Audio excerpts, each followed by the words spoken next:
आज सैफई में स्वास्थ्य सेवाओं, अनियमितता, भ्रष्टाचार और सरकार उत्पीड़न में वृद्धि, बेहाल किसान, बेरोजगारी, ध्वस्त कानून व्यवस्था को लेकर सांसद धर्मेंद्र यादव, सांसद तेज प्रताप यादव ने तहसीलदार सैफई को ज्ञापन सौंपा और दोनों पूर्व सांसद धर्मेंद्र यादव, तेज प्रताप यादव भाजपा सरकार कर जमकर बरसे। उन्होंने कहा कि भाजपा सरकार जन विरोधी कार्य कर रही है। इस सरकार में किसान, नौजवान, बेरोजगार सब परेशान हैं और विरोधियों को कुचलने का कुचक्र रच रही है। निर्देश पर आज पूरे प्रदेश में समाजवादी पार्टी के लोग इस अत्याचारी सरकार के खिलाफ, उसकी नीतियों के खिलाफ, केंद्र सरकार की किसान विरोधी नीतियों के खिलाफ आज बड़ी संख्या में हजारों धरना प्रदर्शन हो रहा है। आप देख रहे हैं पिछले कई दिनों से किसी न किसी मुद्दे पर, कभी लखनऊ में, कभी इलाहाबाद में, बनारस में समाजवादी पार्टी के लोग लगातार सड़क पर संघर्ष कर रहे हैं। और ये सरकार इतनी गहरी हो चुकी है कि कोई भी जनता की आवाज, जनता का दर्द उसको सुनाई नहीं दे रहा। और गंभीर से गंभीर मुद्दों पर जो हमारी पार्टी के लोग शांतिपूर्ण ढंग से अपनी आवाज को रखने का काम कर रहे हैं, तो लाठियों के दम पर, मुकदमों के दम पर समाजवादी पार्टी के लोगों की आवाज उठाने का प्रयास ये भाजपा सरकार कर रही है। लेकिन आज पूरे प्रदेश में समाजवादी पार्टी और उसके कार्यकर्ता ही एकमात्र ऐसी पार्टी है जो सरकार के खिलाफ लगातार खड़े हुए और संघर्ष कर रहे हैं। आज जनता भी इस बात को जान रही है कि 5 साल की सरकार आपकी रही, उसकी तुलना करती है भाजपा सरकार से। कहीं ना कहीं लोगों को एहसास होता है कि 5 साल समाजवादी के इतने अच्छे थे, उतना ही पीछे 3.5 सालों में भाजपा सरकार ने रखी। आपने देखा होगा कल राज्यसभा में किसान विरोधी बिल को पास कराने के लिए किस तरह से सभी संविधान की, संसद की जो गरिमा थी उसकी धज्जियों को उड़ाने का काम भाजपा ने किया। सभी सांसदों को बाहर निकाला गया, उनके माइक बंद करा दिए गए, टीवी चैनल चलते हैं उसको बंद करा दिया गया और केवल गुंडे के दम पर उस बिल को पास कराने का काम भाजपा ने किया। आज आप हम सब लोग ये जानते हैं कि नेता ये लगातार न्यूनतम समर्थन मूल्य को बढ़ाने का और किसान को उसकी लागत का 1.5 गुना मूल्य देने का हमेशा काम किया। और जो नया जो बिल सरकार लेके आई है, इसमें न्यूनतम समर्थन मूल्य को भी खत्म करने का काम भारतीय जनता पार्टी कर रही है। जिस तरह से हर क्षेत्र में बड़े बड़े उद्योगपतियों को सरकार बेच रही है, चाहे वो रेल हो, चाहे वो बिजली हो, हर जगह अडानी और अंबानी की कंपनियों को सरकार ने बेच दिया। उसी तरह सरकार चाहती है कि किसान की उपज को भी अब सीधे सीधे बड़े बड़े उद्योगपतियों के हाथों में दे दिया जाए। जब कहीं न्यूनतम समर्थन मूल्य नहीं होगा तो बड़ी कंपनियां जो है अपने मनमाने हिसाब से आपसे दाम देकर जबरदस्ती आपसे आपका धान, आपका गेहूं, आपका बाजरा खरीदने का काम करें। कोरोना के इस संकट काल में हजारों करोड़ रुपया सरकार ने कोरोना के नाम पर खर्च कर दिया। लगातार केसों में बढ़ोतरी हो रही, लगातार लोग मर रहे हैं, कहीं कोई सुविधा किसी को नहीं मिल रही, लेकिन लगातार सरकार का खजाना कोरोना के नाम पर खाली होता जा रहा है। कहीं न कहीं लोगों का भी महसूस होने लगा है कोरोना केवल एक हथियार है जो विरोधियों की, विरोधी पार्टी है, विपक्ष में लोग हैं, उनकी आवाज को दबाने के लिए कोरोना का सहारा दिया जा रहा है।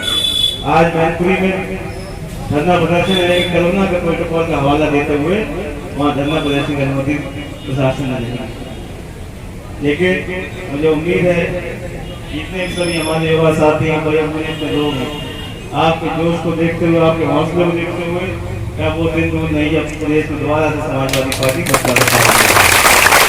इसी तरह से लगातार 1.5 साल तक हम लोग सरकार की जन विरोधी नीतियों को उजागर करते रहेंगे और जनता के लिए संघर्ष करते रहेंगे। किसानों के लिए, नौजवानों के लिए हर वर्ग में समाजवादी पार्टी आगे आएगी। आरडी राष्ट्रीय अध्यक्ष में हृदय से आभार व्यक्त करता हूँ, धन्यवाद देता हूँ कि उन्होंने पूरे उत्तर प्रदेश की हर तहसील स्तर पर आज इस प्रदर्शन का आयोजन किया है। और ये प्रदर्शन का आयोजन जिस समय किया है मैं समझता हूँ देश के सामने इतनी बड़ी चुनौतियां कभी नहीं आई जो चुनौतियों के सामना आज देश कर रहा है। ये बीजेपी के लोग, ये बीजेपी की सरकार जितने वादे किए थे उसके ठीक उल्टे चले। ऐसी सरकार पहली देखी होगी, वादा कुछ कर रहे, जनता के बीच भाषण कुछ चले, चुनाव का एजेंडा कुछ बनाया और सरकार बनाने के बाद उसके ठीक उल्टे चले। वादे लेके आए थे कि हर साल 2 करोड़ नौजवानों को रोजगार देंगे और अब क्या कर रहे हैं कि अब 5 साल की संविदा देंगे और 50 साल के अंदर रिटायरमेंट कर देंगे। ये जो सरकारी कर्मचारी अधिकारी बहुत लाठी चला रहे हैं हमारे साथियों पर, जिस दिन 50 साल के रिटायरमेंट का नोटिस इनको आएगा उसमें समझ में आ जाएगा कि समाजवादियों को लाठी चढ़ा के इन्होंने कितनी गलती की। क्योंकि 50 साल की वो एज बढ़ती है जाके जिस समय आदमी के ऊपर सबसे बड़ी पारिवारिक जिम्मेदारी आती है और उस समय रिटायरमेंट करने का फरमान बीजेपी की सरकार, मोदी और योगी की सरकार कर रही है। नौजवानों को रोजगार की बात की 5-5 साल की संविदा, जहां संविदा के माध्यम से पूरा जीवन स्थिर है। कहा लोग कहते थे कि एक बार सरकारी नौकरी मिल जाएगी तो पूरा जीवन आराम से कटेगा, लेकिन अब ये 5-5 साल की संविदा हम नेताओं की जैसे चुनाव होता है 5 साल का, उसी तरह की अब नौकरी में भी हर 5 साल की स्थिति आ गई है। हर बार आप जाके लो, ये बीजेपी की सरकार ने किया। भाषण इतने दिए लोकसभा में, चुनावी सभाओं में हम 1.5 गुना समर्थन मूल्य ले आए हैं और हवाई लूटने के लिए बड़े बड़े बीजेपी के नेताओं की हमने प्रेस देखी है। संसद के अंदर आए और प्रेस कॉन्फ्रेंस में गए तो ऐसा कहने लगे जैसे कि देश के अंदर जाने कितना ही काम करने जा रहे हैं।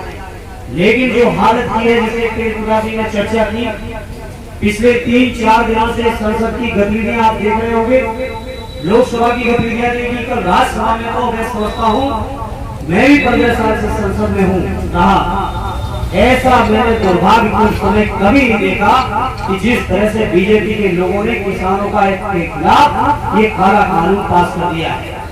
और ये काला कानून सिर्फ इसलिए है, भाषण में कहेंगे 135 करोड़ जनता, लेकिन सच्चाई यह है कि 2-4 बड़े औद्योगिक घरानों के अलावा उन घरानों को पूरे देश के किसानों की जमीन देके कॉन्ट्रैक्ट फार्मिंग और ये फार्मिंग वो फार्मिंग के नाम पे जो हालत हो रही है सरकारी चीजों की। बताओ, जब बीएसएनएल चल रहा था और बीएसएनएल के खिलाफ जब प्राइवेट टेलीफोन की कंपनी आ रही थी तो लोगों ने कहा कि सरकारी भी चलने दो, प्राइवेट भी चलने दो, उपभोक्ताओं को लाभ मिलेगा। आज बताओ बीएसएनएल का नेटवर्क कैसा है, पता कर लो। खत्म हो गया नहीं हो गया बीएसएनएल? रेलवे बेचने की कगार पे खड़े, हिंदुस्तान पेट्रोलियम से लेके भारत पेट्रोलियम, इंडियन ऑयल तक जो देश की सबसे बड़ी कंपनियां, जो सबसे बड़ा मुनाफा कमाने वाली देश की कंपनियां थी, आज पूरी कंपनियों को बेचने का इंतजाम भारतीय जनता पार्टी ने कर दिया। ऐसे ऐसे कानून आए जा रहे हैं। अभी हम और आप लोग जो खेती किसानी करते हैं, हमारे पुरखों पे खेती है तो लड़के निश्चित रहते हैं कि चलो कुछ ना सही हम इतनी खेती कर लेंगे।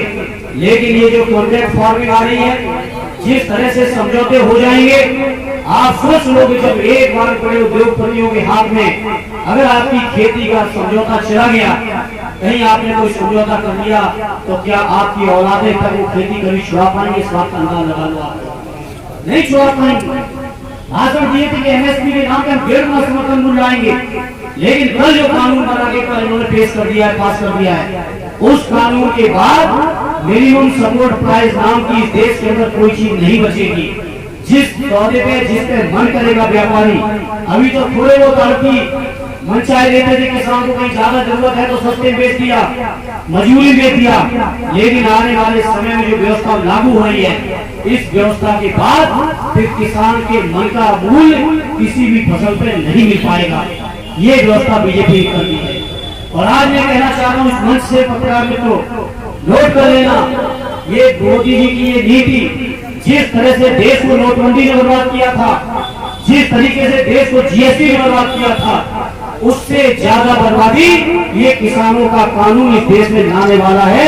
ये आज नोट कर लीजिएगा, 1-2 साल में इसके परिणाम आगे सामने आएंगे। इसलिए साथियों कहना चाहते हैं, किसान परेशान और बर्बाद होने की कगार पे है, नौजवान बेरोजगारी की कगार पे खड़ा है।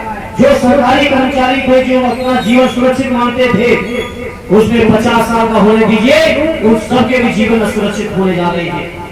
ये हालत है पूरे उत्तर प्रदेश की। बातें बहुत की योगी जी ने कि हमने बड़ा कानून का राज किया है, इनकाउंटर के माध्यम से कानून के राज की बात करते हैं।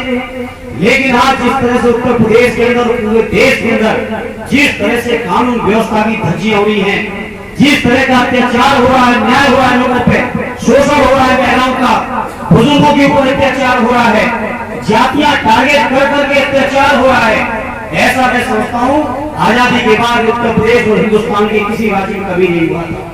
इसलिए साथियों, समाजवादी साथियों, जब आदरणीय अखिलेश यादव जी ने आज शंख बजा दिया है, तो इस शंख को तब तक बजाते रहना जब तक उत्तर प्रदेश के अंदर सत्ता परिवर्तन न कर दो। जब तक उत्तर प्रदेश के अंदर एक बार फिर आदरणीय अखिलेश जी को शपथ न दिला दो, तब तक समाजवादी साथियों चुप बैठने की जरूरत नहीं है। और ये हम समाजवादी लोग ही हैं जो इस भारतीय जनता पार्टी की सरकार से न कभी पहले डरे थे, न आज डरे हैं, और न आने वाले समय में हम लोग कभी डरने वाले हैं। बहुत सी पार्टियां इसी प्रदेश के अंदर समझौता कर रही बीजेपी से, बीजेपी के सारे को उम्मीदवार कर रहे हैं उनके, बीजेपी के सारे में गठबंधन बनते हैं और बीजेपी के सारे गठबंधन टूट जाते हैं। वो लोग जो देश के अंदर अपने को बड़ा मानते हैं कि हम बड़े मुख्य विपक्षी दल हैं, वो भाजपा से नहीं लड़ रहे, वो आपसे लड़ने की कोशिश कर रहे हैं। और लेकिन समाजवादी कार्यकर्ता साथियों, आदरणीय नेताजी ने जो जज्बा आपके अंदर भरा है, जो संस्कार आपके अंदर दिया है संघर्ष का, उस संघर्ष की बुनियाद पर आज हम कह सकते हैं, भले आज हमारे नेता अखिलेश जी उत्तर प्रदेश के मुख्यमंत्री ना हो, लेकिन उत्तर प्रदेश की जनता को मुख्यमंत्री के रूप में अगर कोई सबसे बेहतर पसंद है तो माननीय अखिलेश यादव जी। जनता ने फैसला दिया है कि फिर से एक बार उनको मुख्यमंत्री बनाना है। अब जिम्मेदारी हमारी कार्यकर्ता साथियों की बनती है। हम लोग अपनी तरफ से कोई कोई कसर न रखते, हम लोग ओवर कॉन्फिडेंस में आके, घमंड में आके कहीं कोई चुनाव में लापरवाही न कर दें। जनता तो तैयार है, आप लोग जनता के बीच हमसे ज्यादा रह रहे हैं, बेहतर तरीके से जानते हो। जिन इलाकों में समाजवादियों को कभी समर्थन नहीं मिला था, आज उन इलाकों के लोग भी आदरणीय अखिलेश यादव जी के नाम की चर्चा कर रहे हैं कि अगर वो मुख्यमंत्री होंगे। इसलिए मैं कार्यकर्ता साथियों अपने लोगों से अपील करूंगा, निवेदन करूंगा कि आने वाला जो साल सवा साल का जो संघर्ष है, अब कितना बचा है? सितंबर खत्म हो गया, दिसंबर 2021 आते आते चुनाव की घोषणा होगी, बीच में पूरे पंचायतों से लेकर स्थानीय निकाय के एमएलसी तक के चुनावी चुनाव है। इसलिए हम प्रार्थना करेंगे ये कोरोना तो चलेगा, इसको तो नहीं रोक पाएंगे। हालांकि कोरोना के नाम पे उन्होंने जो लूट मचाई है वो हमसे आपसे किसी से छुपी नहीं है। थर्मामीटर के नाम पर, ऑक्सीमीटर के नाम पर, पीपी किट के नाम पर, दवा के नाम पर, अस्पतालों में भर्ती के नाम पर ये जो लूट उत्तर प्रदेश के अंदर मचाई है इस सरकार ने, उस सरकार की पूरी सच्चाई जनता जान चुकी है। कोरोना के नाम पे कितनी लूट हुई और व्यवस्थाओं के नाम पे कितनी अव्यवस्थाएं हुई, ये जनता महसूस कर रही है। जो अंदर हो आ रहा है वो बता रहा है कि क्या स्थिति थी। इसलिए साथियों मैं कहना चाहता हूँ, आने वाला साल 1.5 साल का जो समय है, इस समय को संघर्ष में गुजार देना, जिससे आने वाले समय में हमारे उत्तर प्रदेश का भविष्य अच्छा हो, हमारे उत्तर प्रदेश की जनता का भविष्य अच्छा हो, यहाँ के नौजवानों के रोजगार का रास्ता खुले, यहाँ के किसानों की जो लूट हो रही है लूट से रोक सके, यहाँ जो अत्याचार हो रहा है, इनकाउंटर के नाम पे जो हमले हो रहे हैं, इन चीजों पर रोक लगे। इसलिए हमें आपको सबको आने वाले 1 सवा साल संघर्ष के रास्ते पर रहना है और हमें पूरा यकीन है इस इलाके के लोगों को कुछ अलग से बताने की जरूरत नहीं है, क्योंकि यहाँ के इलाके के लोगों का संघर्ष पूरे उत्तर प्रदेश के लोगों के लिए प्रेरणा का केंद्र रहता है। इसलिए पीछे आ जा थोड़ा है।